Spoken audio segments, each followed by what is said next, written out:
O assunto agora é a Primeira Guerra Mundial. E eu começo a aula já apresentando aqui para vocês uma imagem, de mulheres trabalhando, a gente nota aqui a presença de mulheres, muitas mulheres, trabalhando numa fábrica de bombas, o que já mostra uma das primeiras grandes consequências da Primeira Guerra Mundial, que é levar os trabalhadores masculinos, os homens, para os frontes de batalha, e as mulheres passaram a entrar no mercado de trabalho com força total a partir da ideia de que não existem homens para trabalhar, o que naquele momento culturalmente era o que acontecia, e portanto as mulheres passam a ir para as fábricas, principalmente fábricas militares, ou seja, até mesmo o cotidiano cultural vai ser transformado pela Primeira Guerra Mundial.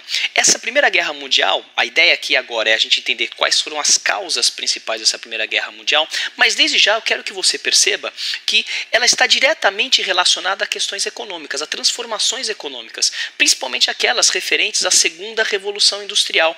Eu coloco aqui a imagem de uma fábrica inglesa, de uma oficina inglesa, e em seguida uma, também do século XIX, de uma fábrica, de uma oficina alemã. Ou seja, há uma intensificação da produção, há um enorme desenvolvimento tecnológico na Europa, principalmente na segunda metade do século XIX, que leva as potências a disputarem mercados, a disputarem matéria-prima e a disputarem colônias, dentro da lógica do neocolonialismo imperialista, na África e na Ásia. Como vocês sabem, essas colônias serviriam as suas metrópoles com matéria-prima, com mercados consumidores e também para que essas metrópoles pudessem exportar os seus capitais para lá. E tudo isso vai gerar uma série de conflitos. Vamos tentar pragmatizar quais foram as causas da Primeira Guerra Mundial. A primeira delas, como eu acabei de colocar, a questão do imperialismo, que gera uma enorme disputa entre as potências, principalmente entre a Alemanha e a Inglaterra. Lembrando que a Alemanha acabou de se formar, em 1870 a 1871, acabou o processo de formação e unificação da nação Alemanha, e logo em seguida ela já partiu para um processo de desenvolvimento avassalador. A Inglaterra, que era a potência econômica hegemônica do planeta Terra desde o século XVII, começa a perceber que a Alemanha já bate de frente com o seu desenvolvimento, já compete de igual para igual com a Inglaterra, o que leva a Inglaterra a ficar bastante preocupada com esse desenvolvimento da Alemanha, o que leva ao conflito, evidentemente.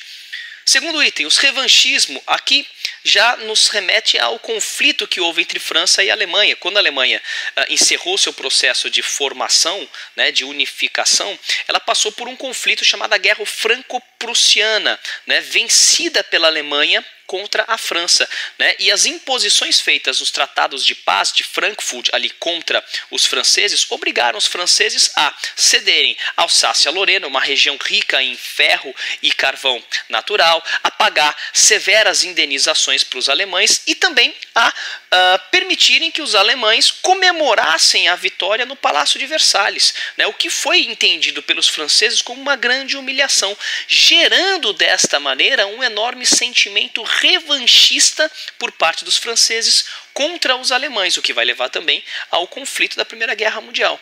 E aos nacionalismos, a ideia da construção desse sentimento de nação tão forte naquele momento.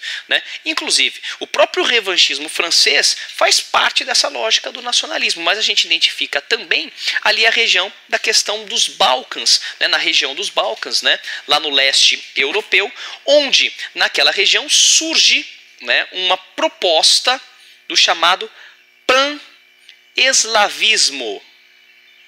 O pan-eslavismo, que parte principalmente de um lugar chamado Sérvia, onde a ideia era construir um único país, unificar todos os povos eslavos da região dos Balcãs em um único país, a chamada Grande Sérvia. A grande questão é que ali naquela região dos Balcãs já havia o domínio, já havia uma área de influência por parte do Império Austro-Húngaro.